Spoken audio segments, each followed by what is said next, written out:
From South Carolina Public Radio, this is the South Carolina Lede. I'm your host, Gavin Jackson, and this episode was recorded on October 20th, 2023, from South Carolina Public Radio studios here in Columbia.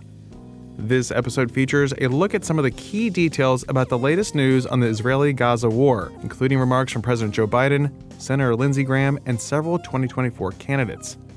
We also hit the campaign trail with Florida Governor Ron DeSantis in Rock Hill, where he had some advice for Senator Tim Scott and others.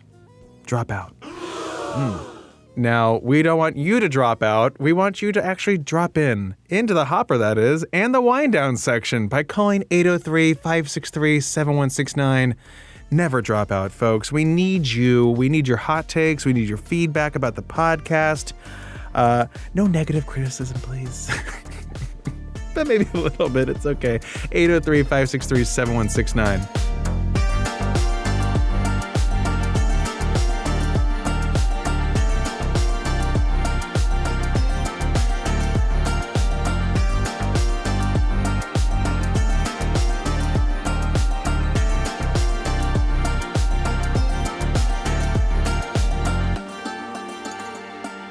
President Joe Biden was on the ground in Israel for 8 hours on Wednesday amid the escalating Hamas war with Israel, who is set to invade the Gaza Strip nearly 2 weeks after Hamas launched a surprise attack against the Jewish state that resulted in more than 1,300 deaths and some 200 hostages, including Americans. It's being called the Israeli 9/11, and the country has declared war against the terrorist group.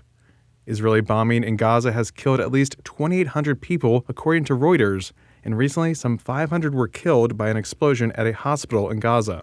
Biden addressed the nation Thursday in a primetime speech where he once again voiced the United States' support for Israel and a funding package for Palestinians caught in the conflict as part of a deal with Egypt to secure the flow of 20 humanitarian aid trucks to reach the Gaza Strip.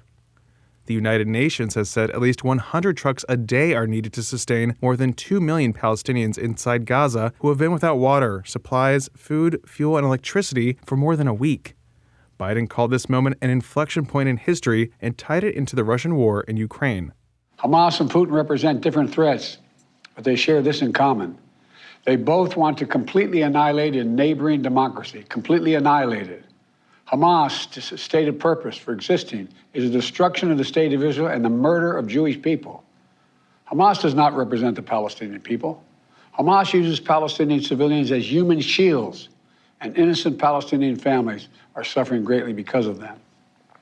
Meanwhile, Putin denies Ukraine has or ever had real statehood. He claims the Soviet Union created Ukraine.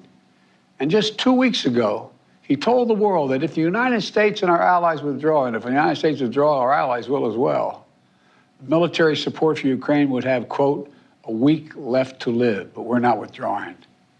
I know these conflicts can seem far away, and it's natural to ask, why does this matter to America? So let me share with you why making sure Israel and Ukraine succeed is vital for America's national security. You know, history has taught us that when terrorists don't pay a price for their terror, when dictators don't pay a price for their aggression, they cause more chaos and death and more destruction. They keep going, and the cost and the threats to America and the world keep rising. So if we don't stop Putin's appetite for power and control in Ukraine, he won't limit himself just to Ukraine. Putin's already threatened to remind Poland that their Western land was a gift from Russia. One of his top advisors, a former president of Russia, has called Estonia, Latvia, and Lithuania Russia's Baltic provinces. These are all NATO allies. For 75 years, NATO has kept peace in Europe and has been the cornerstone of American security. And if Putin attacks a NATO ally, we will defend every inch of NATO which the treaty requires and calls for. That was the crux of Biden's speech right there. Instability in the world on this scale is a threat to America's national security and Americans. For example, on Thursday, the State Department advised all U.S. citizens worldwide to exercise increased caution due to increased tensions in various locations around the world, the potential for terrorist attacks and demonstrations or violent actions against U.S. citizens and interests. Biden's supplemental funding request of $100 billion to Congress will include billions for Ukraine, Israel, Taiwan, and the southern border. However, without any current leadership in the Republican-controlled House, there is no way for that money to get authorized. American leadership is what holds the world together. American alliances are what keep us, America, safe. American values are what make us a partner that other nations want to work with. To put all that at risk, if we walk away from Ukraine, if we turn our backs on Israel, it's just not worth it. That's why tomorrow I'm going to send to Congress an urgent budget request to fund America's national security needs, to support our critical partners, including Israel and Ukraine. It's a smart investment that's going to pay dividends for American security for generations. Help us keep American troops out of harm's way. Despite political weakness at home, the United States and the world are flexing their might in support of Israel and to urge containment. A U.S. Marine Rapid Response Force of 2,000 Marines was sent to the Israeli coast with the anticipation of being deployed to help with medical and logistical support. But not boots on the ground, folks. Now, 2 American carrier strike groups have also been moved toward the Mediterranean Sea. These groups include an aircraft carrier, destroyers, a submarine, and a variety of aircraft, as well as thousands of sailors and Marines. These military movements are occurring in tandem with a flood of diplomatic efforts by world leaders like Biden and the prime ministers from Germany and the United Kingdom, who have visited with Prime Minister Benjamin Netanyahu in a show of support and also to show strength against any further escalation the region may endure, with threats coming from Lebanon to the north and Iran. Yesterday, in discussions with the leaders of Israel and Egypt, I secured an agreement for the first shipment of humanitarian assistance from the United Nations to Palestinian civilians in Gaza. If Hamas does not divert or steal these shipments, we're going to provide an opening for sustained delivery of life-saving humanitarian assistance for the Palestinians. As I said in Israel, as hard as it is, we cannot give up on peace. We cannot give up on a two-state solution. Israel and Palestinians equally deserve to live in safety, dignity, and peace. You know, and here at home, we have to be honest with ourselves. In recent years, too much hate has given too much oxygen, fueling racism, the rise of anti-Semitism, Islamophobia, right here in America. And you're probably wondering, Gavin, okay, this is major international news, and this is just the old South Carolina Lede. Yes, humble listener, I know we're not the global news podcast for the BBC World Service with reports and analysis from across the world, which I will say is a must-listen for such major international events. But why does this matter, you're asking? You already heard the president talk about that, but here's some more details. Axios reports that top officials say that inside the White House, this was the heaviest, most chilling week since Biden took office. The biggest concern is that global issues could spiral, whether that's Iranian involvement with the war, the Ukraine and Russia war escalating while China gets cozier with Russia. Both of their leaders were meeting this week. And there's also the constant saber-rattling of North Korea. And on top of all of this is the spread of misinformation. So this is my plea to please verify images, videos, and stories from multiple trusted news sources before you even think to share them. If you're getting emotional about something, it's probably intentional. So make sure you check yourself, double check, triple check, and if you can't, then don't share it. Okay, I know you might want to, but it could be from years ago. It could be completely doctored. We are in the thick of it right now, folks. Bad actors and troll farms are operating beyond capacity to ramp up emotions on both sides, adding to the instability. See how that works? Another reason this is a big deal is because it is just starting. In the words of an Israeli commander, this war is, quote, going to be difficult, it's going to be long, it's going to be intense, quote. And like the war in Ukraine, now in its second year, it remains a major political hot potato that we continue to hear about from Congress to the campaign trail. Now, this war will be no different in the near term, especially since it involves one of our closest allies in the Middle East. Despite President Joe Biden's desire at the start of his presidency to end drawn-out wars in the Middle East, well, that's not looking likely. Now, let's bring that back to South Carolina, where we heard from Senator Lindsey Graham this week when he spoke with reporters in Washington on October 17th about the evolving situation. So I just got off the phone about an hour ago to the Israeli ambassador. He wanted to stress to me, and I think all of us, they're very worried about what Iran will do next. So the idea you can bribe Iran to be normal doesn't work. There's not enough money you can send these people to make them behave. They have an agenda to destroy the Jewish state, to purify Islam, and come after us. I believe them when they say death to America. They're not joking. So isolate Iran weaken Iran, destroy Hamas is the objective, right? Why now? Why so vicious? The Israeli ambassador told me, and I agree, they believe this attack was directed by Iran using Hamas to stop the effort to normalize between Saudi Arabia and Israel. The biggest nightmare for the Ayatollah is for the Arab world to march toward the light, work with Israel to have a better life for everybody in the region. That's why they did this. They're trying to destroy the normalization of Saudi Arabia and Israel. They're trying to get Israel in on the ground, be vicious. These are religious Nazis. Not only should we cut off all the money, we should put on the table that if there's a second front open against Israel by Hezbollah that has 100,000 precision-guided rockets pointed at Israel, if that happens, there will not be a two-front war, there'll be a three-front war. There's either going to be one front or three fronts. I'm begging the Biden administration to be clear. Just don't say don't. Spell out what happens if Hezbollah is used by Iran to try to expand this war and destroy Israel. I appreciate the aircraft carriers, strike groups going into the region. We have the capability, but we need to have the will. And I believe the people behind me would rise to the occasion. And I hope there are people on the other side would rise to the occasion if this war escalates and if Hezbollah opens up another front in a serious way to destroy and overwhelm the Israeli Iron Dome defenses, that we would be going after the great Satan. The great Satan is not the United States or Israel, it's Iran. There has also been swift responses from Republican presidential candidates.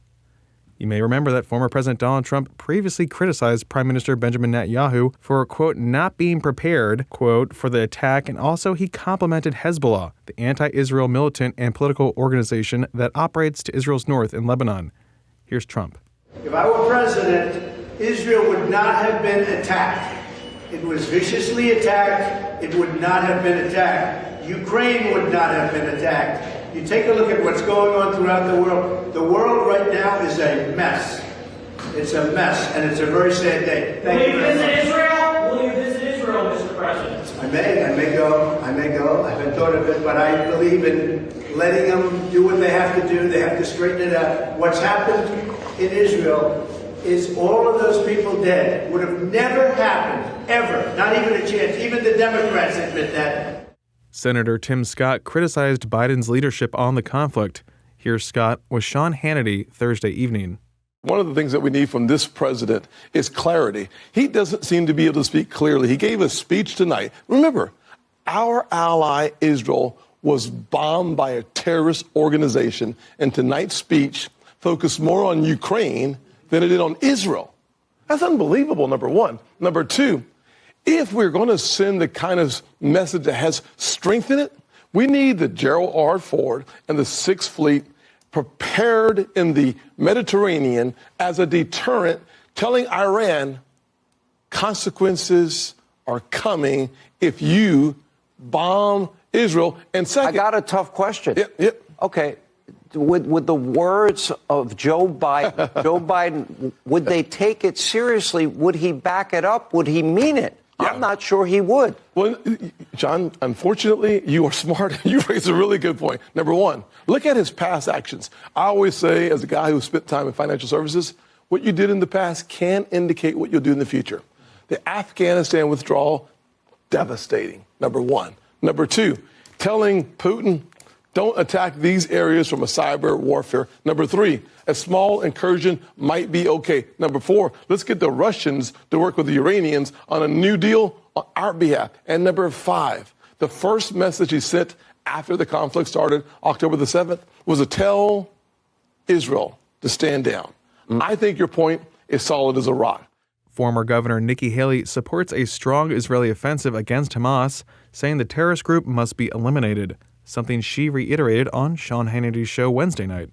Well, first of all, I've seen the graffiti on the walls. I've seen the organization that has the textbooks that hates on Jews. I've done all of that. And I took it a step further, Sean. I stopped all U.S. taxpayer money going to the Palestinian refugees when I was at the United Nations.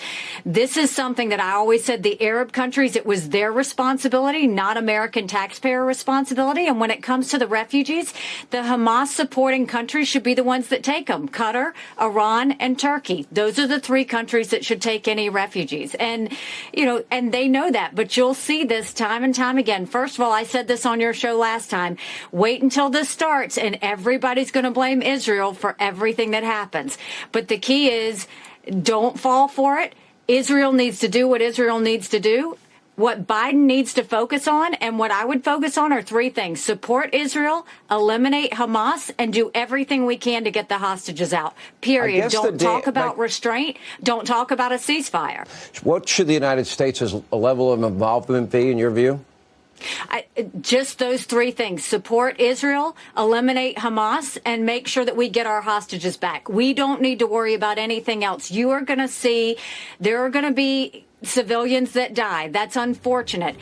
And when the blame goes to Israel, don't listen to it. This is Hamas at work. Remember, Hamas was the one that did the brutality. Hamas is the one that's going to try and make this look like Israel. We need to have Israel's back unapologetically. No questions asked. Florida Governor Ron DeSantis was in South Carolina this week for a 2-day campaign swing that took the Republican presidential candidate to two critical vote-rich areas of the state, the Upstate and the Grand Strand, which you would know if you listened to this podcast, specifically the SC 2024 pod, every other Tuesday right here. His trip included stops in Anderson and Rock Hill on Thursday. While in Rock Hill at Winthrop University, DeSantis issued his support for Israel. We stand today with our friends in the state of Israel and their right to defend themselves against Hamas terrorism. We condemn the media for lying about the attack on the Gaza hospital. It was not Israel that did it. We reject Joe Biden wanting to send $100 million of your tax dollars to the Gaza Strip. That will be commandeered by Hamas, and that is unacceptable. And they still have hostages that they are holding that are not just Israeli, but are Americans. I've also been very clear and led the way amongst presidential candidates. We are not going to import Palestinian Arab refugees from the Gaza Strip to the United States of America. They should go to Arab countries, not here in this country. And these people on college campuses that are protesting in favor of Hamas is a disgrace to this country. And I can tell you this. If those students that are foreign, that are here on a visa, and they're doing Hamas's bidding, when I become president, I'm canceling their visa and I'm sending them home. DeSantis, a former naval officer and JAG officer with SEAL Team 1, launched his Veterans for DeSantis coalition, which includes Lexington Republican Representative Micah Caskey, a retired Marine Corps captain. DeSantis is the only veteran in the race. DeSantis, on average, is third in South Carolina and New Hampshire polling, behind former President Donald Trump and former Governor Nikki Haley. DeSantis will visit Myrtle Beach and Murrells Inlet on Friday. When asked about whether candidates who do not meet the qualifications by the third debate on November 8th should quit the race, DeSantis had some harsh words.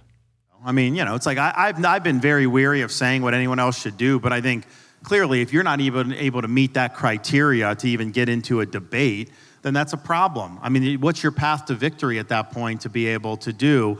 So here's just the honest to God truth. There's two people with a pathway to victory.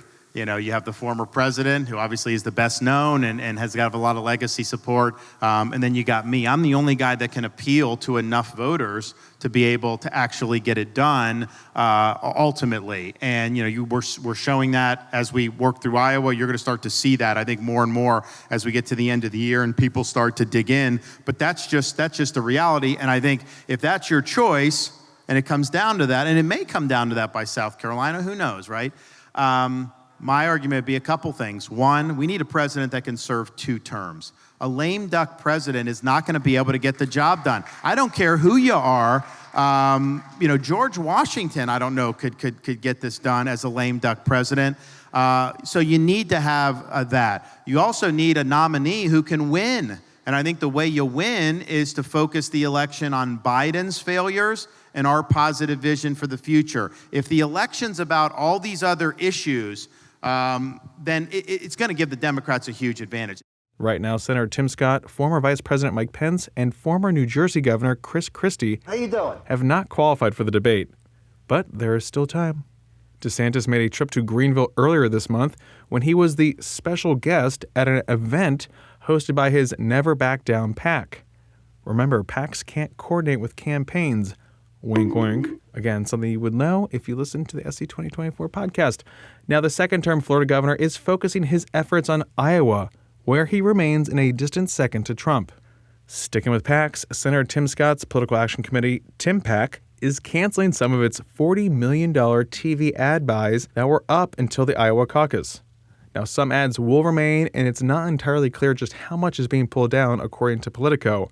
But it's a sign that the outside money that was pouring into the campaign to help promote him and to get his name out there to propel Scott, well, it's not really registering with folks. See those poll numbers again.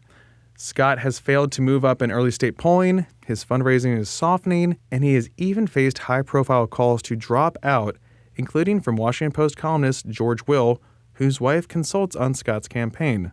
Yak word. But Scott's campaign cut the $50,000 check to file for the South Carolina ballot with the SCGOP on Monday in Columbia. When asked about whether he will qualify for the third Republican debate in Miami on the 8th, Scott said, quote, "I'll see you in Miami." Quote, the third debate will be hosted by NBC News, and details are still forthcoming.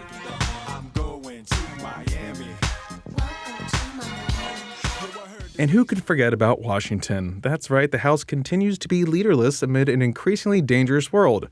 House Judiciary Chairman Jim Jordan was nominated by House Republicans to be the conference's nominee, but he failed to reach the 217 votes needed on the first ballot. He lost by 20 Republican votes. On the second ballot vote Wednesday, he lost by 22 votes. For perspective, former House Speaker Kevin McCarthy lost by 19 Republicans on his first ballot. A third vote was called for Friday before this podcast taping, and consulting the lead Magic 8-Ball, it says, it's just a laughing emoji, followed by an explosion emoji, followed by an American flag. Okay, 8-Ball, maybe take the weekend and recalibrate there. Go! All 6 House Republicans in South Carolina's delegation voted for Jordan, and Congressman Jim Clyburn, the lone Democrat, voted for Minority Leader Hakeem Jeffries. And on the way out, former House Speaker Newt Gingrich, who led the Republican Revolution of 1994, thanks in no small part to strong-arm tactics and confrontation, had this to say about House Republicans' strong-arm tactics and confrontation on Fox Business News on Thursday. Well, listen, I think the whole conference is, they're going to have to get in a room. I saw just a few minutes ago, Jim Jordan has decided to go back and try again because it turned out what I thought was a good idea, to have McHenry, the current Speaker pro tem, stay on until January 3rd. I mean, these folks have got to calm down. The level of anger, the level of hostility in the conference, all of it started by 8 traitors, that's what they were, traitors, who abandoned their party and allied with the Democrats against 96% of the Republican Party with no idea what they would do if they won. They have caused chaos, they've embarrassed the Republican Party, and they've weakened the United States at a time when there are 2 major wars underway. And it's really, truly, I think, the most disgraceful behavior by Republicans in my lifetime. This is what democracy looks like.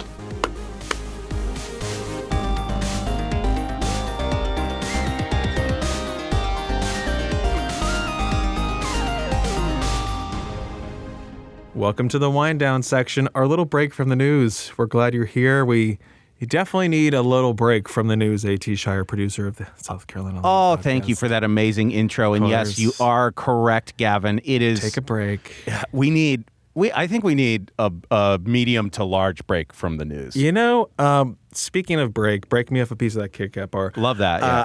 I say that to say a friend of mine on one of the campaigns I was with, New Hampshire, I witnessed her eat a Kit Kat bar, and I was disturbed. Did she not break it? It didn't break it. Oh, yeah. ate it like a baby corn, like in the movie Big with Tom Hanks, if you will. That's a problematic movie. Let's move on. Yeah. You have a lot of issues with that movie. Think about it. It's very strange. He's a child. He's a child, but he's grown. He's a child. Just a child, okay? But keep going about the Kit Kat. Throwing me off here. Sorry. So she was eating it like, typewriter style on the long side and then did it on the other side too. And I said, what kind of psychotic serial killer behavior am I witnessing right now? You gotta, I said, how do you eat an Oreo? You like take it apart and then put it back together and take it apart. These not people right. and their eating habits, please call. Anyway, people. 803-656-9. Speaking of calls, we do have a call, a quickie, a quick hitter. Fan favorite, podcast favorite, host's favorite. Are you ready, Gavin? All the badges. We're ticking them off. You ready? Yeah. Here we go. Hey, Gavin and AP. This is Baby's Mama checking in again. We're in week 2 of our 2-week fall break from school, walking on the Greenway in North Augusta with our family. Just wanted to say hey, and hope y'all are having a great time. Go Travis Kelce and Taylor Swift. You know you're having fun watching this happen. All right, y'all. Bye. Baby's Mama, thank you for thinking of us while you're out and about and calling. That was very nice. That's what we want. We are all about Team Travsler. Ugh, I can't. Swifes. Swelsey. There's Swelsey. Yeah, Swelsey. There's no easy way to do that. Like Brangelina. Mm-hmm. Everyone loved Brangelina. But no, I mean, I'm like, okay, let's put it back. We'll let them be. It seems like they're happy, even though AT is still convinced it's some dastardly corporate plan to take over. I don't know if it started as one, but it's become one. No, there's love there. There's money is what there is, and they love money. It's a win-win. There's synergy. There's corporate branding possibilities. You know what I love? I just love when the rich get richer. I love that. I wish I could eat it up. It's celebrity culture, and America needs it now more than ever. I will say that. If we're talking about anything besides wars and murders, I am happy for America. You know what I mean? Truly, I am. We have these two extremes, and the lead is just trying to hold everyone together in the middle. Folks. Oh God. And it's getting hard. It's getting hard. I'm going to tell you it's getting hard. Okay. But Gavin, you spoke about food, and I've had a food take brewing for a while. Okay. And I'm going to pivot you right mentioned here. You mentioned food. You mentioned I'm food. going to go ahead and say something. Okay. So everyone that listens knows that I'm a food guy. I like to cook, that sort of stuff. And they know that I just eat food. Gavin is an eater of food. He's a consumer. He's all take, no give. And so Instagram also knows this about me, that I like food, okay? And I need some clarification. I'm going to need some people to call in here because every time I'm scrolling through there, and you see the recipe, you see the done recipe first, Mm-hmm. And most of them look terrible. But sometimes you see one, and you're like, oh, this looks pretty good. I'm going to watch this 35-second video.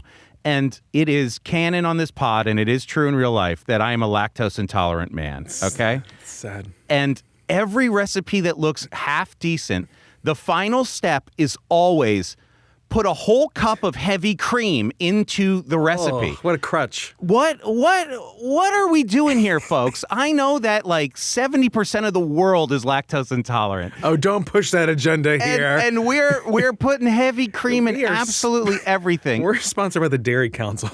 You better watch it. They're going to come. Big Dairy. Big Dairy's coming. Big heavy cream. He doesn't mean it, guys. He's ranting. Hood is coming.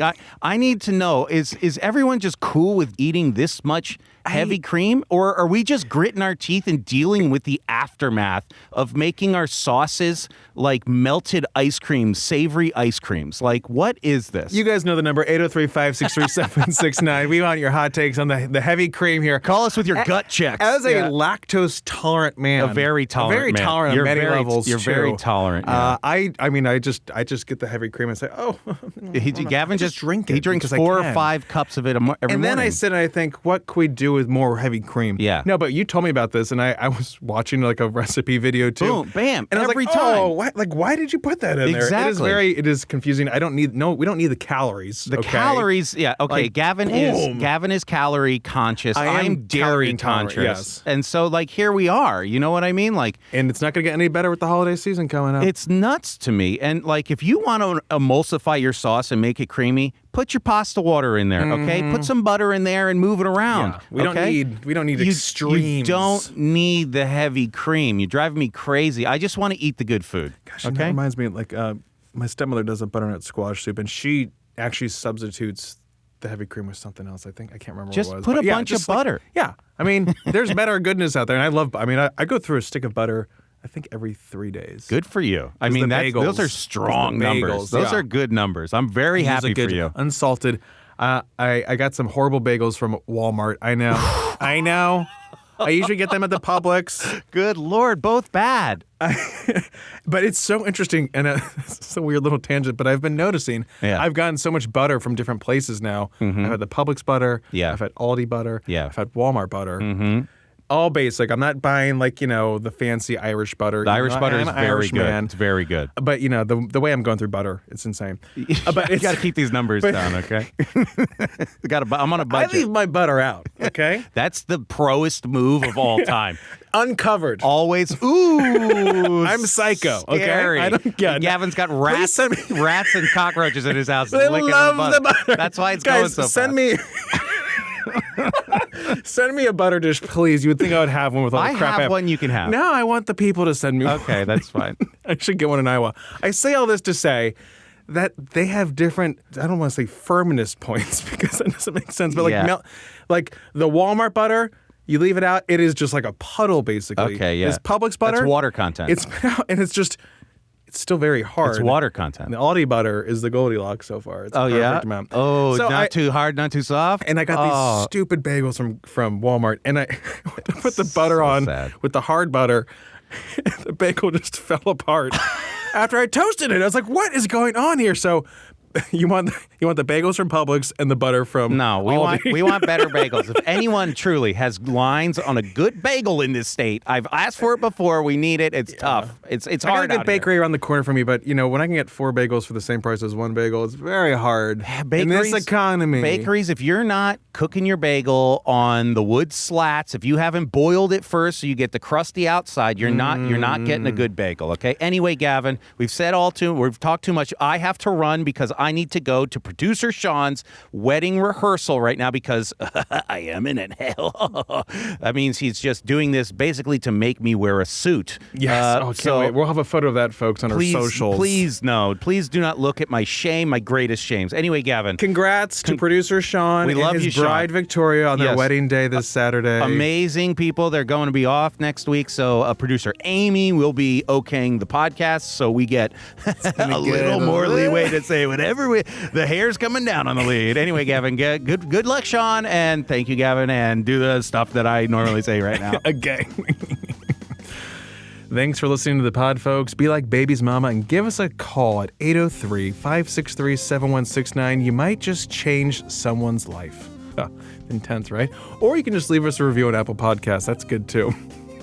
Stay up to date with the latest news on scetv.org and southcarolinapublicradio.org, and don't forget to support your local newspapers.